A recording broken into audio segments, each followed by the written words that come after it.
સુરત પોલીસે 11 લાખના હીરા ચોરને ચંબલની ઘાટીઓમાં જઈ આ બાદ ઝડપ્યા। સુરતના કાપોદ્રા વિસ્તારમાં હીરાના કારખાનામાં કામ કરતા 2 કારીગરો નોકરીનો ગેરફાયદો ઉઠાવીને ધૂળેટીના દિવસે 11 લાખના હીરાની ચોરી કરી નાસી છૂટ્યા હતા।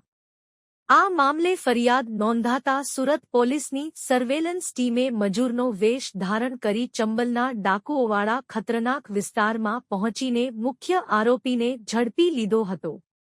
બીજાને લોકેશન ટ્રેસ કરીને રાજસ્થાનમાંથી પકડી પાડ્યો હતો। આકાશ શાક્ય ઉ.વ.21 અને કૈલાશકુમાર મેઘવાલ ઉ.વ.18 સુરતના કાપોદ્રા હીરાના કારખાનામાં કામ કરતા હતા। ગત 13 થી 15 માર્ચ વચ્ચે આકાશે ચાલાકીથી ફેક્ટરીની ડિજિટલ તિજોરી ખોલવાનો પાસવર્ડ જોઈ લીધો હતો। ધૂળેટીના દિવસે ડિજિટલ લોકરમાં મૂકેલા 11 લાખના હીરા પાસવર્ડ નાખી ચોરી કરી ફરાર થઈ ગયા હતા। આ અંગે ફરિયાદ નોંધાતા તપાસ દરમિયાન પોલીસને ખબર પડી કે મુખ્ય આરોપી આકાશ શાક્ય મધ્યપ્રદેશના ભીંડ જિલ્લામાં, જ્યારે સહારોપી કૈલાશકુમાર રાજસ્થાનના સિરોહી જિલ્લામાં હુપાયો હતો। ભીંડ જિલ્લો એ ચંબલની ઘાટીઓ તરીકે સંવેદનશીલ વિસ્તાર છે, જ્યાં અગાઉ ખૂંખાર ડાકુઓનું રાજ હતું। હજી પણ ભૌગોલિક દ્રષ્ટિએ આ વિસ્તાર ખૂબ જ દુર્ગમ છે અને જોખમી પણ એટલો જ છે। આ કેસને ગંભીરતા સાથે લઈ સુરત પોલીસની સર્વેલન્સ ટીમે એક છૂપો પ્લાન બનાવ્યો હતો। પહેલા મજૂરની જેમ વેશ બદલ્યો હતો, પછી ટેકનિકલ સૂત્રોની મદદથી લોકેશન ટ્રેસ કર્યું અને હ્યુમન સોર્સિસની મદદથી રેકી કરવામાં આવી હતી। તક મળતાની સાથે જ પોલીસ ટીમે આકાશ શાક્ય નામના મુખ્ય આરોપીને પકડી પાડ્યો હતો। પોલીસ ઇન્સ્પેક્ટર એમ. બી. ઓસુરાએ જણાવ્યું હતું કે આકાશ શાક્યની પૂહપરમાં તેની સાથે રહેલા કૈલાશકુમાર મેઘવાલના રાજસ્થાનમાં હોવાની માહિતી મળી। પોલીસે તરત જ સિરોહી જિલ્લામાં લોકેશન ટ્રેસ કરીને રેકી કરી અને કૈલાશકુમાર મેઘવાલને પણ ઝડપી પાડ્યો હતો। આ 2 આરોપીઓ પાસેથી 6 લાખના હીરા અને 2 મોબાઈલ ફોન મળી કુલ 6.20 લાખનો મુદ્દામાલ રિકવર કરવામાં આવ્યો છે। રિપોર્ટર સુનિલ ગાંજાવાલા, સુરત।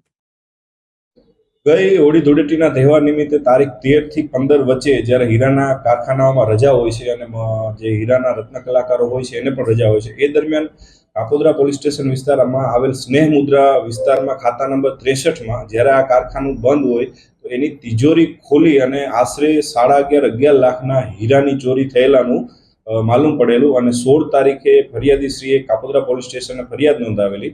જ્યારે આ બનાવમાં આશ્ચર્યજનક વાત એ હતી કે આ તિજોરી તોડવામાં નથી આવેલી। આ તિજોરી નંબરિંગવાળી હતી, જેમાં લોક ખોલવા માટે ડિજિટલ નંબરનો ઉપયોગ થતો હોય, એ નંબરની પણ કોઈ ચોરી કરેલી હોય અને તિજોરી ખોલેલી હોય એ પ્રકારની આ ચોરી હતી।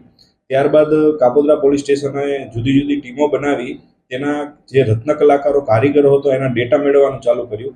એમાંથી એક કારીગર, જે કારીગર આકાશસિંહ દેવસિંહ શાક્ય નામનો કારીગર પોતે આ બનાવના આગલા દિવસથી ગુમ હતો અને પોતે ભીંડ વિસ્તારનો, બિહડ વિસ્તારનો, ચંબલ વિસ્તારનો મધ્યપ્રદેશનો રહેવાસી હોય।